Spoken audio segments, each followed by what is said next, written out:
Hello बच्चों, आप सबका एक बार फिर से स्वागत है मेरे चैनल स्मिता क्लासेस में। जैसा कि आप लोग जानते हैं कि हम लोग जो है ये पढ़ रहे थे, हीट चैप्टर पढ़ रहे थे। स्टैंडर्ड 7 की जो साइंस बुक है future kids science, we were studying that book and from that we were studying the 4th chapter. The name of the chapter was heat and we have already completed 2 parts of the chapter. Today we will be doing the 3rd part of the chapter. Okay. Conduction. Conduction is a transfer of heat from the hotter part of a material to its colder part without the movement of material as a whole. In solids, heat is transferred through the process of conduction. Do the following activity to understand how heat is conducted. Take a knitting needle and 6 thumb pins. Fix the pins on the knitting needle at a regular distance with molten wax on the head of each pin. The pin closest to the flame is the first to fall. Fix the setup of the experiment as shown. Heat one end of the knitting needle and note your observation in the table given here. You will notice that as soon as the knitting needle starts getting heated, the pins started falling one after the other. The first one to fall is one closest to the flame and the last to fall is one farthest from the flame. The transfer of heat from one end of the solid needle to another end is known as conduction. Special insulating jackets are used by fighters and race car drivers. Conduction is the flow of heat through matter. Flow of heat takes place from places of higher temperature to that of lower temperature. It requires a medium for the transfer of heat. It takes place in solids only. Solids involved in conduction should be at different temperature and in contact with each other. There is no actual movement of particles of the solid from its hotter end to colder end. They remain at their fixed position. The conduction of heat energy varies from one substance to another. Good conductors, the materials which allow the transfer of heat energy easily are known as good conductors of heat. Poor conductors, the materials which do not allow the transfer of heat energy easily are known as poor or bad conductors or insulators. This shows that copper spoon, steel spoon, etc. allow the heat to pass through them easily and thus are good conductors of heat. Silver, iron, aluminum, mercury and almost every metal is good conductor of heat, while plastic, ruler, glass rod, etc. do not allow the heat to pass through them and thus are insulators. Air, water, wood, plastic, cork, bakelite, cotton, wool, elastic, asbestos, mud and glass are also poor conductors of heat. Almost all the liquids and gases are poor conductors of heat. Some stainless steel pots have copper bottom. It is because copper is better heat conductor than steel, so food is cooked more easily.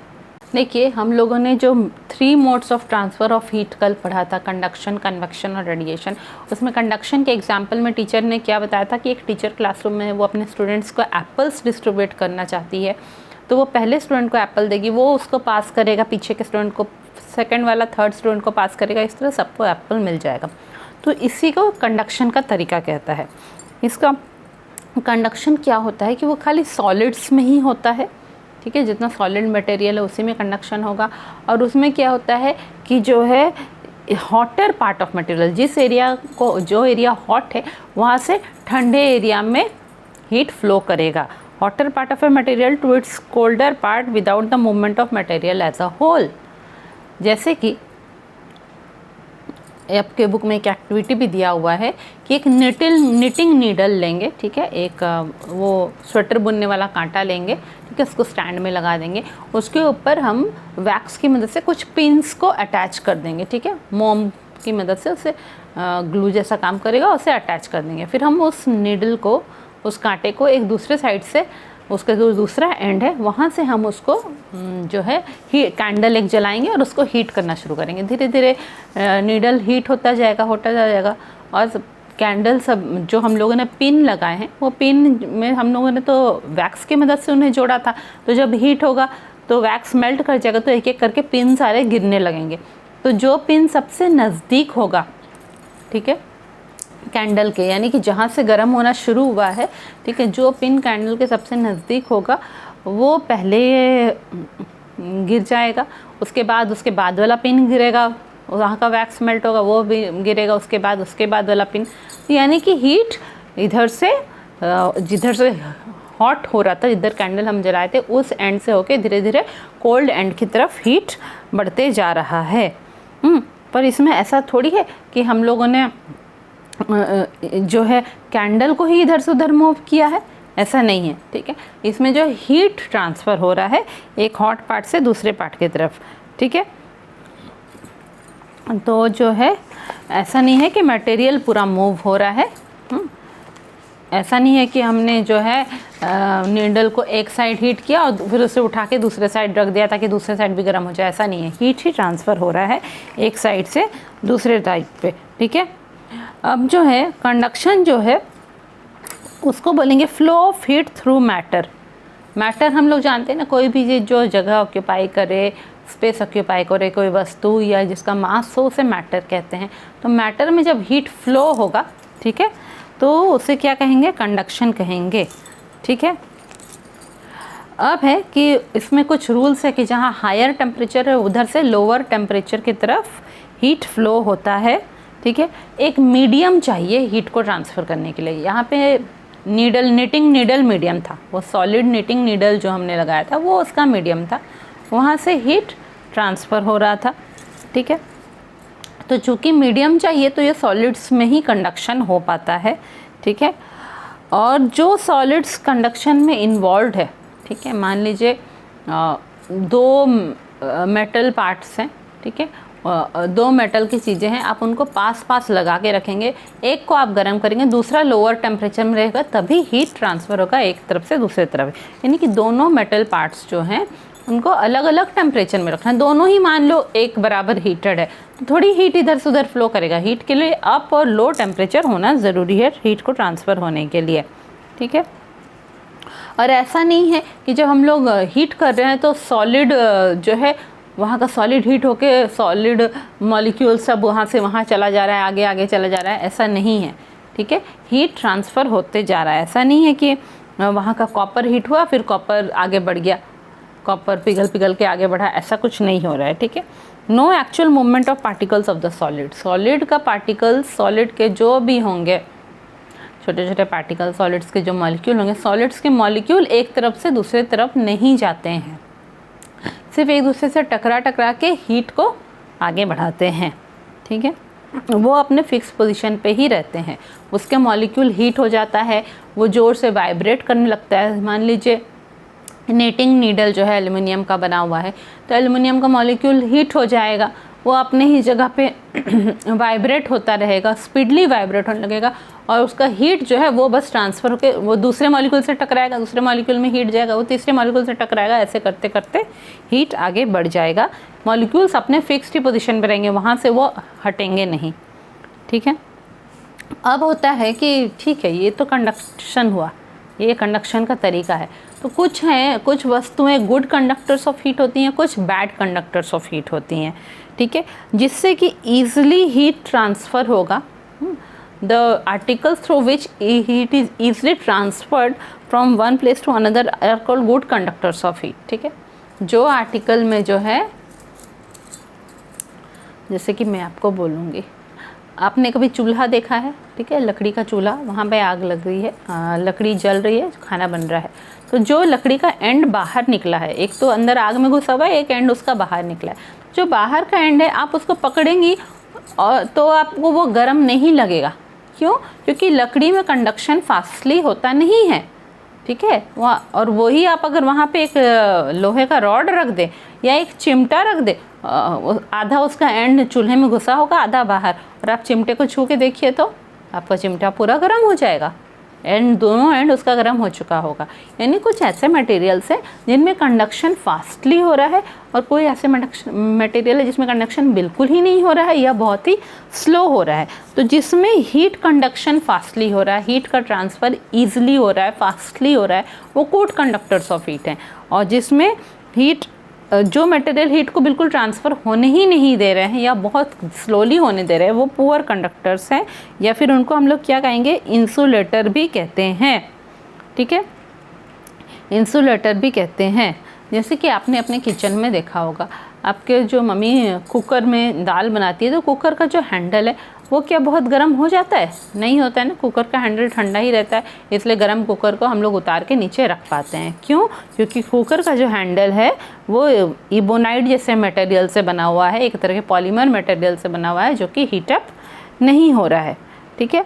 उसी जगह आप एक copper का spoon लेंगे या steel का spoon लीजिए और उसको अगर गैस के फ्लेम में हीट करेंगे, थोड़ी देर बाद आपका हाथ में भी गर्मी लगने लगेगी। क्यों? क्योंकि स्पून में हीट स्पून के हैंडल में भी आ गया। ठीक है, यानी कॉपर और स्टील गुड कंडक्टर हुआ और जो इबोनाइट मटेरियल जो आपके कुकर का हैंडल है वो बैड कंडक्टर हुआ, है ना। इसी तरह लकड़ी के कड़छी से हम लोग चलाते हैं ना, कई बार जो नॉन स्टिक पैन्स होता है उसमें लकड़ी का कढ़ाई ये यूज़ करते हैं हम लोग, क्योंकि वो बोलता है इसका कोटिंग ख़राब हो जाता है। तो वो लकड़ी का कड़छी गर्म नहीं होता है ना, वो गर्म जल्दी नहीं होता है।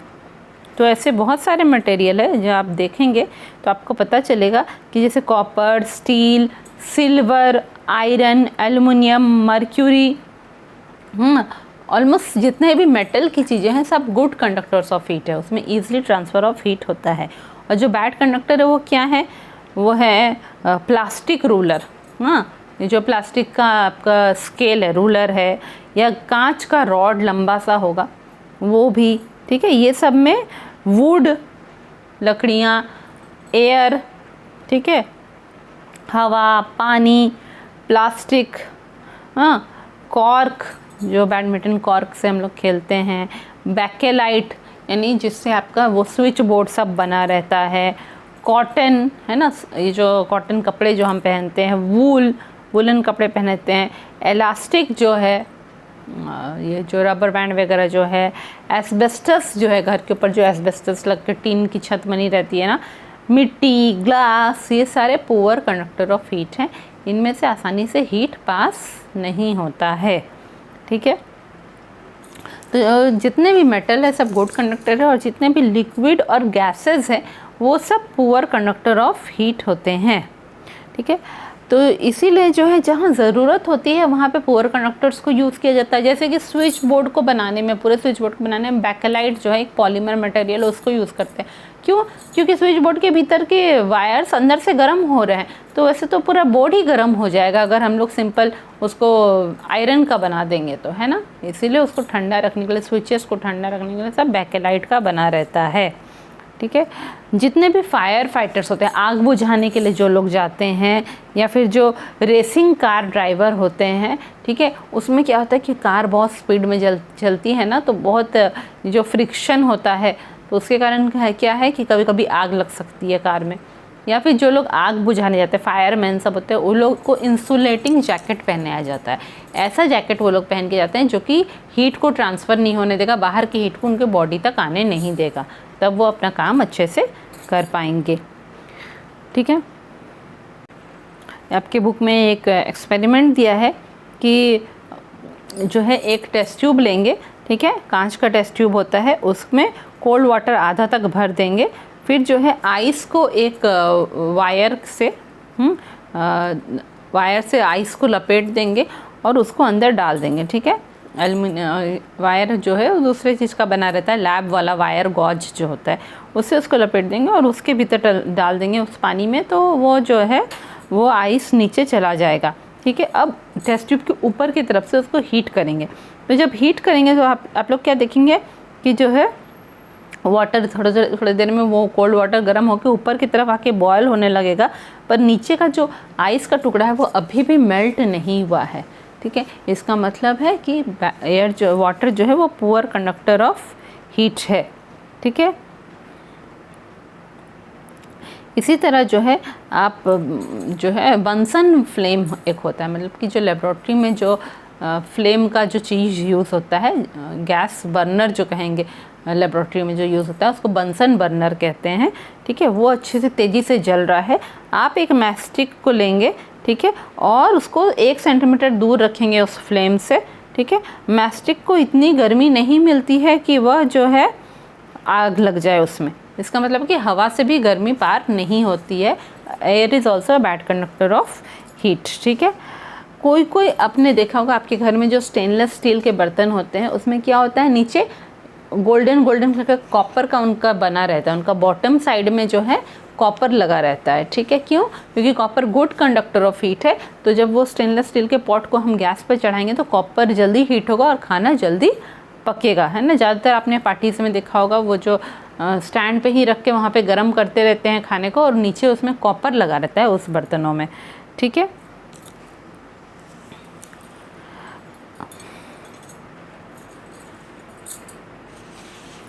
तो ये था गुड कंडक्टर और बैड कंडक्टर। अब आगे हम लोग पढ़ेंगे uses of good and poor conductors of heat in our daily life. देखिए साइंस का जितना भी चीज़ सब है ना, सब कहीं ना कहीं यूज़ होता है।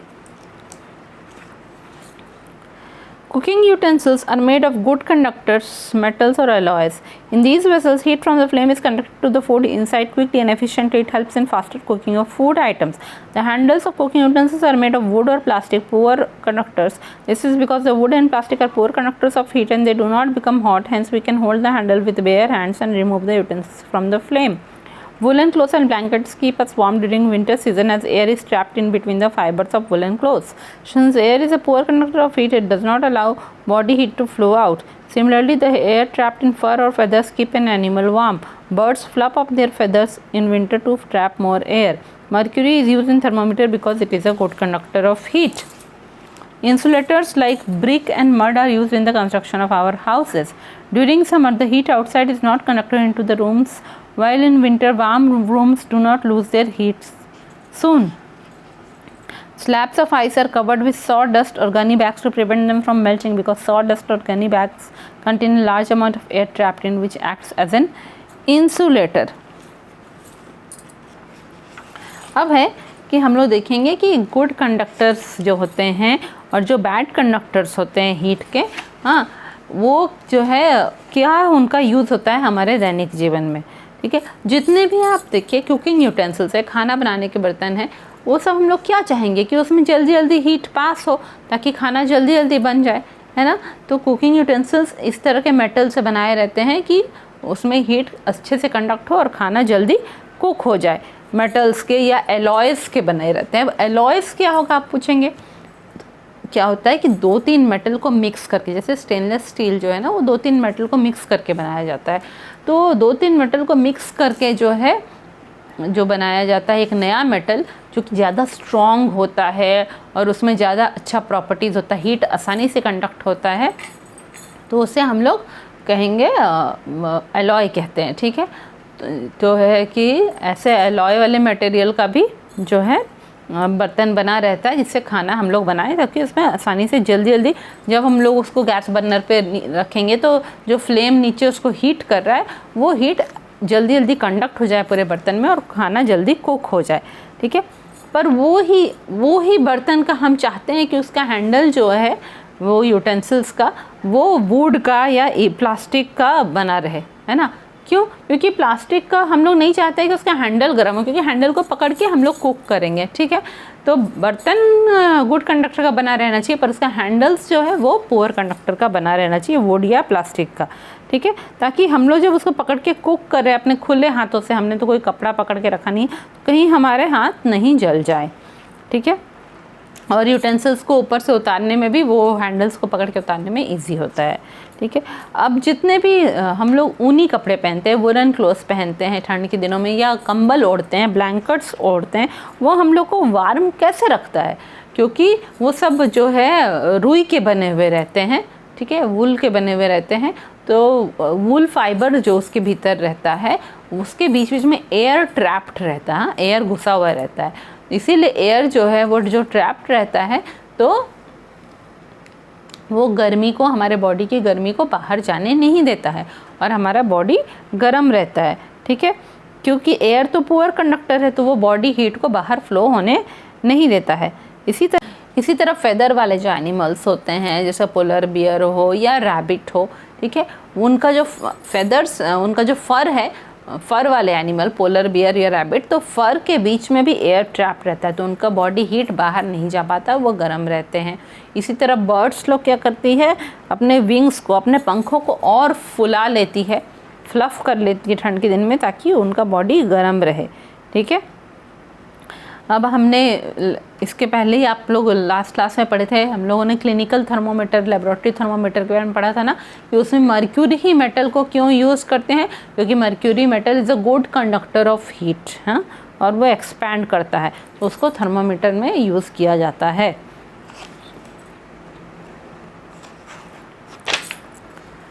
अच्छा, अब आपने सुना होगा अभी जो है बहुत सारे लोग हैं ना, पहले तो मिट्टी के घर बनाए जाते थे ना, अभी भी लोग जो हैं ईंट और मिट्टी का घर की तरफ शिफ्ट कर रहे हैं, दोबारा से ईंट और मिट्टी का घर बनाना चाह रहे हैं अच्छा शहर में रहने वाले लोग भी।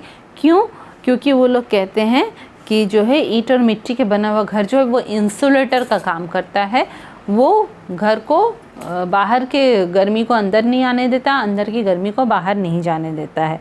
ठीक है, जब समर के समय बाहर बहुत गर्मी होगी तो वो बाहर की गर्मी को रूम में नहीं आने देगा। इस तरह ठंड के समय में जब बाहर ठंड होगी तो वो अंदर के गर्मी को बाहर जाने नहीं देगा, है ना। हमने पढ़ा है कि हीट हायर टेम्परेचर से लोअर टेम्परेचर जाता है, पर अगर हम लोग इंसुलेटर यूज़ कर लेंगे तो हीट ट्रांसफ़र नहीं होगा।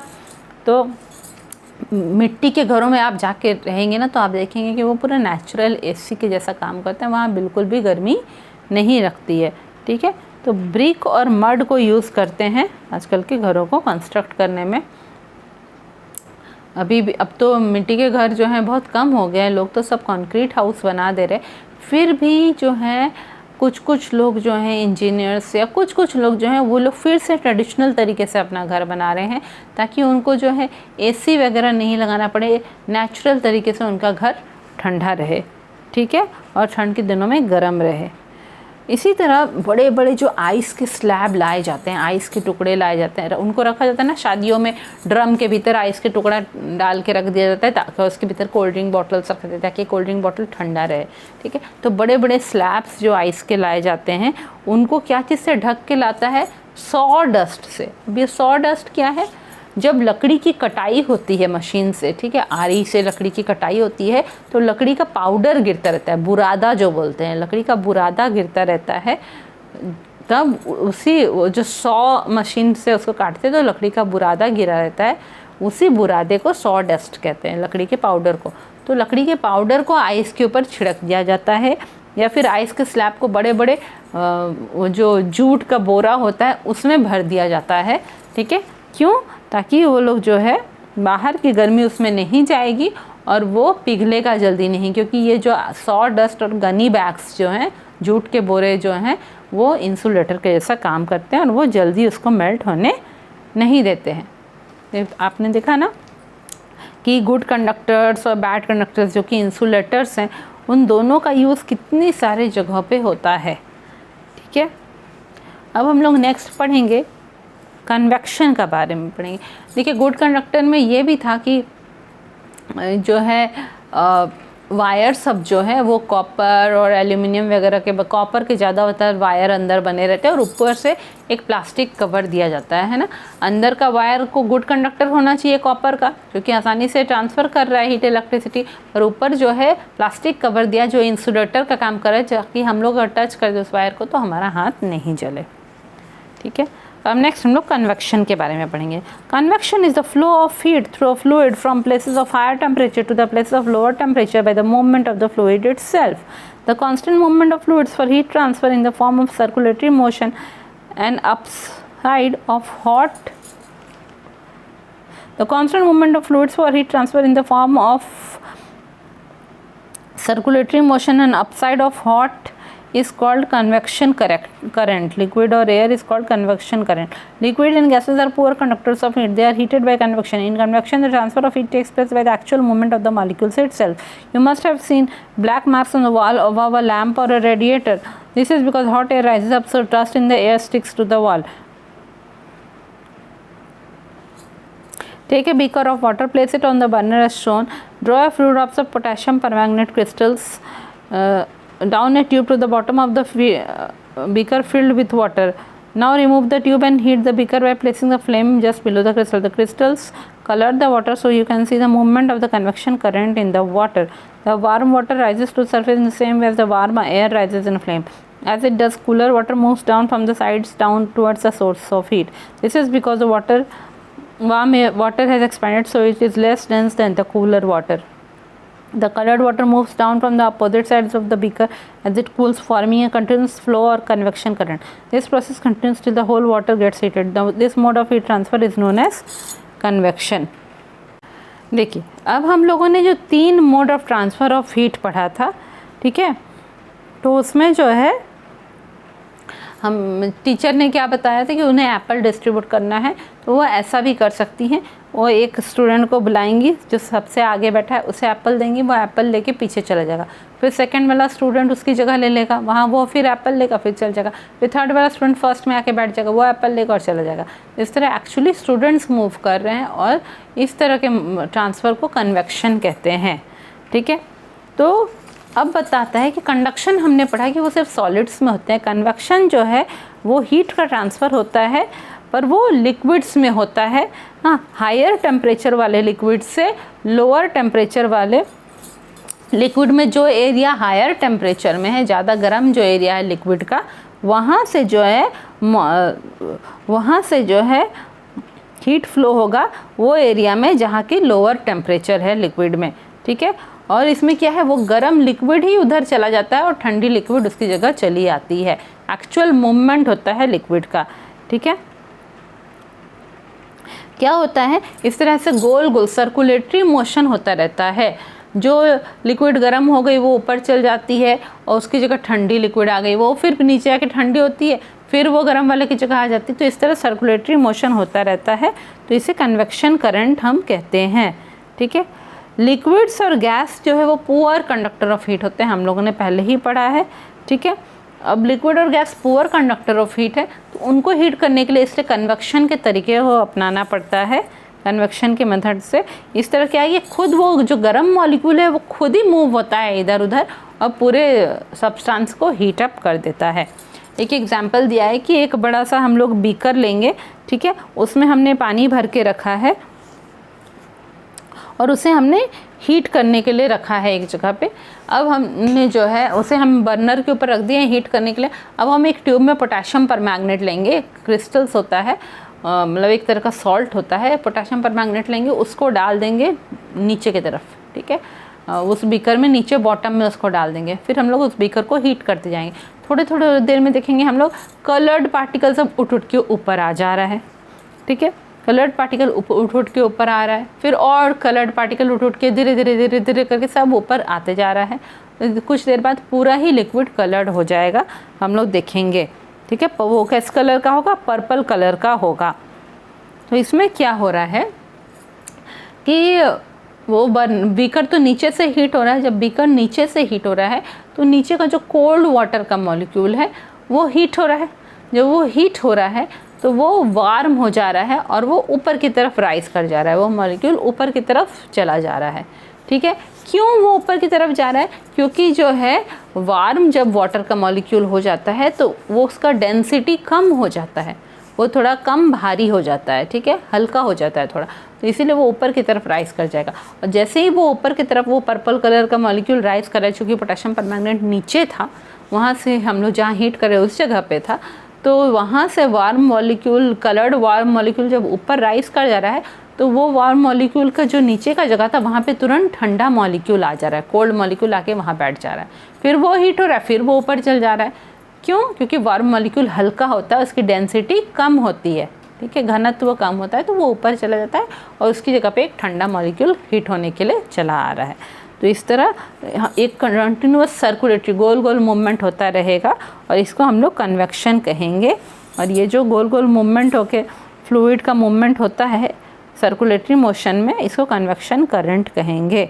ठीक है, अब जो है अब तो आप लोग लैम्प्स इतना यूज़ नहीं करते, पहले के समय में हम लोग लैम्प या लालटेन यूज़ करते थे। ठीक है, तो जब लैम्प में कांच लगा रहता था और नीचे जल रहा होता था एक बत्ती। ठीक है, कुछ देर बाद हम लोग देखते थे कि लैम्प के ऊपर के एरिया में ब्लैकनेस डेवलप हो गया है।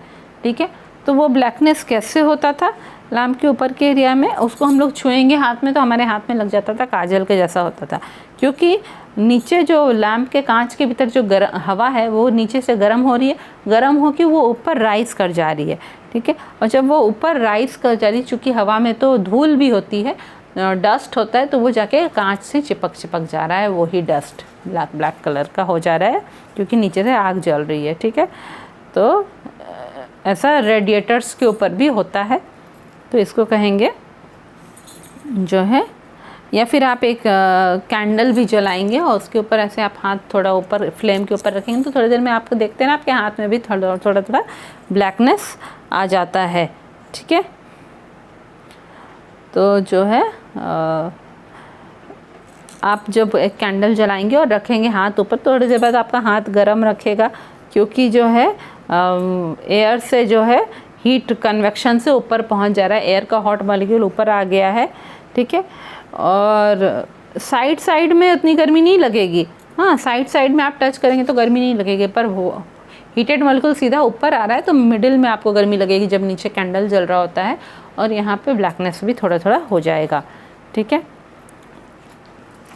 natural convection current coastal breezes.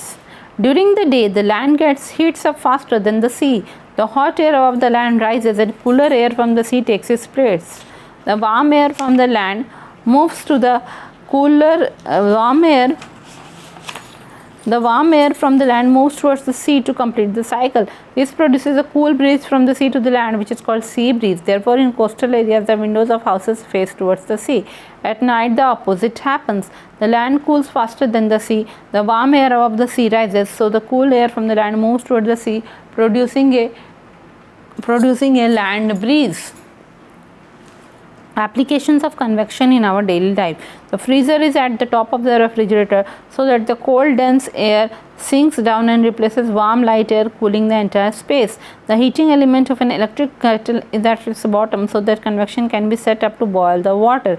A room heater heats all the air in a room by setting up convection currents in the air. Chimneys are provided in factories where hot fumes are given out. The fumes smoke rise up through the chimney. Thus chimneys help to remove the undesired fumes, smokes, etc. from the factory premises. Nowadays, electric chimneys are used in the kitchen to let all the smoke sucked out while cooking.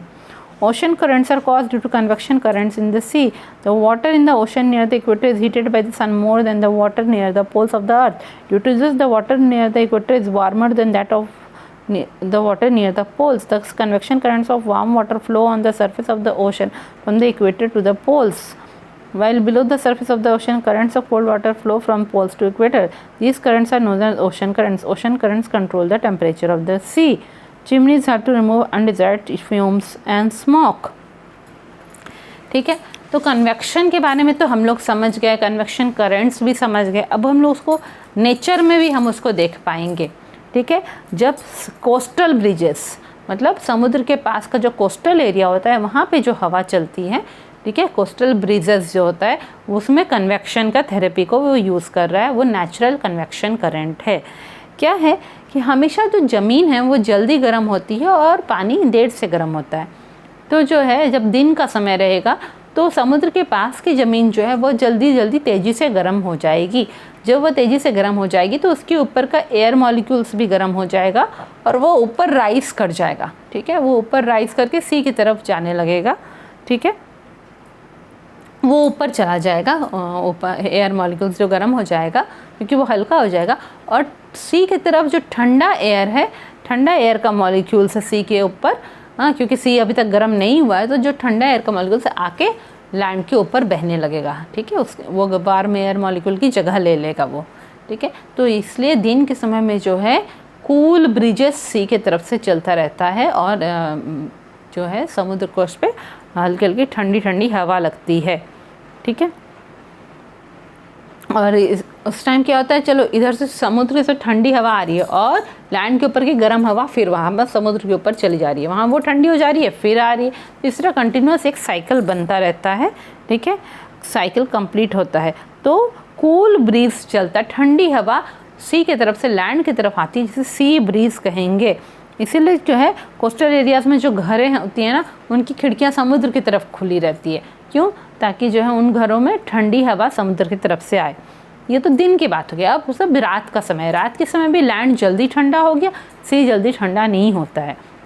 अभी land जल्दी ठंडा हो गया और सी अभी भी गर्म है, तो सी के ऊपर का जो एयर है वो गर्म हो गया है, वह उड़ के जो है वह जो है वो गर्म हवा जो है वह उड़ उड़ के आने लगता है लैंड के तरफ ऊपर राइज करके, और लैंड के ऊपर जो ठंडी हवा होती है वो बह बह के सी के तरफ जाने लगती है।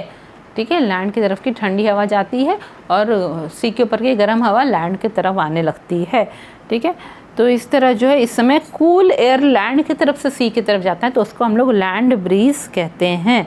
ठीक है, तो लैंड और सी ब्रीज जो होगा, जब सी की तरफ से आएगा ठंडा हवा दिन के समय तो सी ब्रीज, लैंड की तरफ से जब ठंडी हवा जाएगी सी की तरफ तो लैंड ब्रीज, ये दोनों ही कन्वेक्शन करंट है। ठीक है, अब हमारे डेली लाइफ में कन्वेक्शन करंट कैसे यूज़ हो रहा है, आपने देखा होगा कि जितने भी रेफ्रिजरेटर्स हैं, फ्रिजेज़ हैं, उन सब का जो फ्रीज़र है वो सबसे ऊपर रहता है। ठीक है, ऊपर रहता है। क्यों?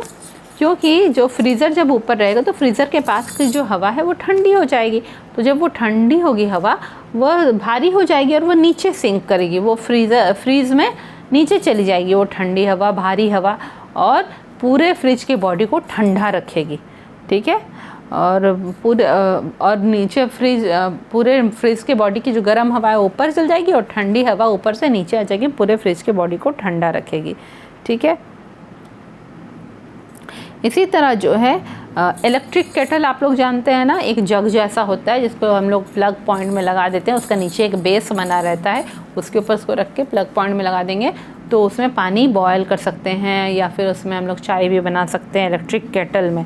ठीक है, तो उसका जो हीटिंग सब्सटेंसेस है वो उसके बॉटम में लगा रहता है, उस जग के बॉटम में नीचे की तरफ उसमें बना हुआ रहता है और उसको हम लोग बेस पे रखते हैं। क्यों? ताकि जो है जब हम लोग उसको नीचे से हीट करेंगे तो कन्वेक्शन उसके भीतर होगा, है ना, नीचे वाली वार्म वाटर मॉलिक्यूल ऊपर आ जाएगा, ऊपर का ठंडा मॉलिक्यूल नीचे चल जाएगा। ठीक है, तो इस तरह से उसमें भी कन्वेक्शन होगा, इसलिए उसको नीचे से हीट किया जाता है। ठीक है, रूम हीटर जो है उसकी जो गर्म हवा निकलती है वो गर्म हवा रूम के दूसरे एरिया में चली जाती है और दूसरे एरिया की ठंडी हवा रूम हीटर के पास आ जाती है। इस तरह पूरा रूम गर्म रहता है कन्वेक्शन करंट के कारण।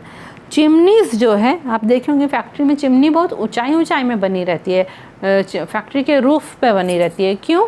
क्योंकि गर्म हवा जो है वो राइस करती है, तो चिमनी में जब काम हो, तो फैक्ट्री में जब काम होता है तो बहुत गर्म हवा मशीन से निकलती है, तो वो सारी जो है या पूरा एरिया की हवा गर्म हो जाती है फैक्ट्री के भीतर, क्योंकि अंदर बहुत गर्मी रहती है, इलेक्ट्रिसिटी चलता रहता है, आग जलती रहती है।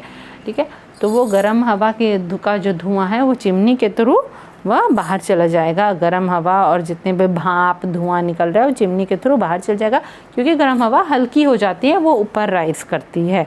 ठीक है, तो जितनी भी ऐसा धुआं जिसकी ज़रूरत नहीं है और स्मोक जो है या हवा गर्म हवा है जिसकी ज़रूरत नहीं है अंदर फैक्ट्री में, वो सब चिमनी के थ्रू बाहर चली जाती है।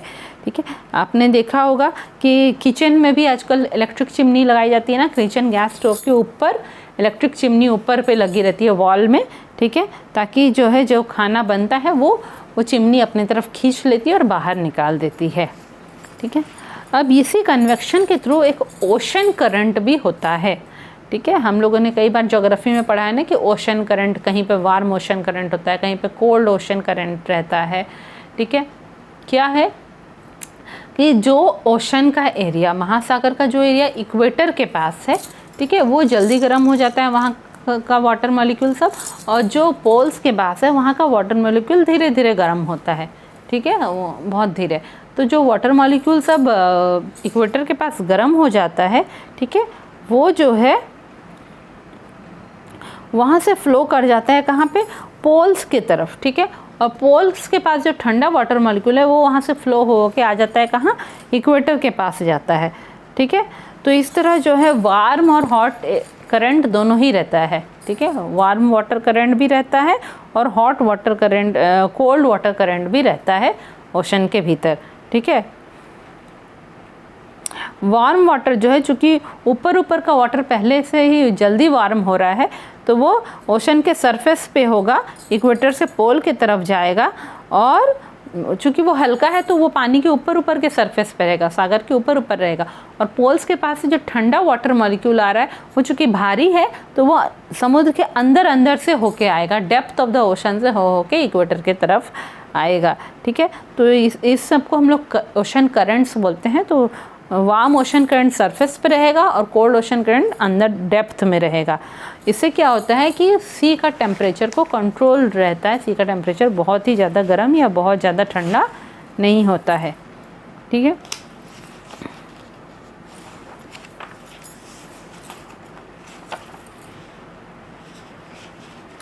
आज के लिए हम लोग इतना ही करते हैं। जल्दी हम लोग मिलेंगे एक नए वीडियो में। आज के लिए हम लोग ये हीट का हम लोग थर्ड पार्ट कर दिए हैं, ठीक है। हीट का हम लोगों ने सेकंड पार्ट कर लिया था, आज हम लोग उसका थर्ड पार्ट कर लिए हैं और एक पार्ट में ये हीट चैप्टर कंप्लीट हो जाएगा। जैसे ये हीट चैप्टर कंप्लीट हो जाएगा तो हम लोग फिर तुरंत उसका नेक्स्ट चैप्टर को करेंगे, जो कि है एसिड, बेसिस एंड सॉल्ट्स। बहुत जल्दी ही मैं इसके सॉल्यूशंस भी अपलोड करूँगी मेरे चैनल पे, जैसा कि मैं हमेशा से सारे चैप्टर्स के सॉल्यूशन भी अपलोड करती हूँ। आप अपने फ्रेंड्स के साथ मेरे चैनल को शेयर करें, वीडियोस को शेयर करें और मेरे चैनल को सब्सक्राइब ज़रूर करें, क्योंकि आगे और बहुत सारे अच्छे नए वीडियो आने वाले हैं। Thank you.